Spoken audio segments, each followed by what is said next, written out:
Tinggal satu atap bersama dosen Untak Semarang yang tewas di hotel, AKBP Basuki ditahan 20 hari.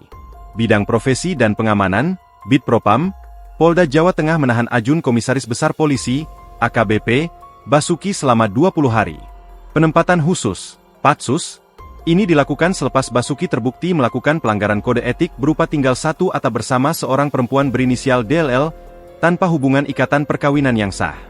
DLL merupakan seorang dosen muda di kampus Universitas 17 Agustus 1945, Untag, Semarang yang ditemukan tewas tanpa busana di sebuah kamar kos hotel, Kostel, Jalan Telaga Bodas Raya nomor 11 Karangrejo, Gajah Mungkur, Kota Semarang, Senin, 17 November 2025. AKBP dipatsus selama 20 hari, terhitung mulai 19 November hingga 8 Desember 2025 karena melakukan pelanggaran kode etik profesi Polri, kata Kepala Bidang Profesi dan Pengamanan, Kabid Propam, Polda Jateng, Kombes Pol Saiful Anwar melalui keterangan tertulis yang diterima Tribun, Kamis, 20 November 2025.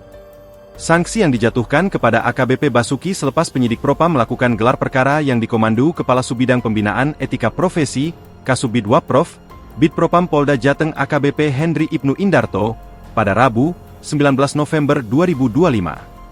Proses gelar perkara melibatkan pula pengawas internal dari Inspektorat Pengawasan Daerah, Itwasda, Biro Sumber Daya Manusia, SDM, dan Bidang Hukum, Bidkum. Hasil gelar perkara menyimpulkan, AKBP Basuki melakukan pelanggaran kode etik berupa tinggal bersama seorang wanita berinisial DLL tanpa ikatan perkawinan yang sah. Saiful mengatakan, keputusan tersebut sengaja bentuk penegakan aturan dan komitmen Propam dalam memastikan proses pemeriksaan berjalan objektif dan terukur. Ia mengingatkan, Polda Jateng berkomitmen untuk menindak tegas terhadap setiap pelanggaran yang dilakukan anggota Polri.